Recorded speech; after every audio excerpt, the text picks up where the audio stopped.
ಮಳೆಗಾಲ, ಸಂಜೆ, weekend, tea coffee ಜೊತೆ ಕಳ್ಳೆಪುರಿ ತಿನ್ಬೇಕನ್ಸುತ್ತಲ್ವಾ? ಬನ್ನಿ ಮಾಡೋಣ. ಬಾಣಲಿ ಬಿಸಿಗಿಟ್ಟು 1 ಕಪ್ ಎಣ್ಣೆ ಹಾಕಿ ಅದರಲ್ಲಿ ಶೇಂಗಾ ಬೀಜ ಹಾಕಿ, ಶೇಂಗಾ ಬೀಜ ಸ್ವಲ್ಪ ಕೆಂಪಗಾಗ್ತಿದ್ದಂಗೆ 1/4 ಕಪ್ಪು ಹುರ್ಗಡ್ಲೆ ಹಾಕಿ, ಒಣ ಕೊಬ್ಬರಿ ಹಾಕಿ ಮತ್ತು ಅರ್ಧ ಕಪ್ಪು ಕರಿಬೇವು ಹಾಕಿ ಎಲ್ಲ ಚೆನ್ನಾಗಿ ಕೆಂಪಗಾದ ಮೇಲೆ ಅದನ್ನು ಒಂದು ಪ್ಲೇಟಿಗೆ ತಗೊಂಬಿಡಿ ಪಕ್ಕದಲ್ಲಿ.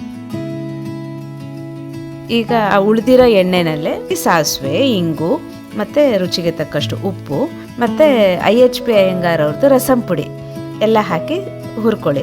ಉರಿ ಕಡಿಮೆ ಇರಲಿ, ಏಕೆಂದರೆ ಸೀದೋಗುತ್ತೆ.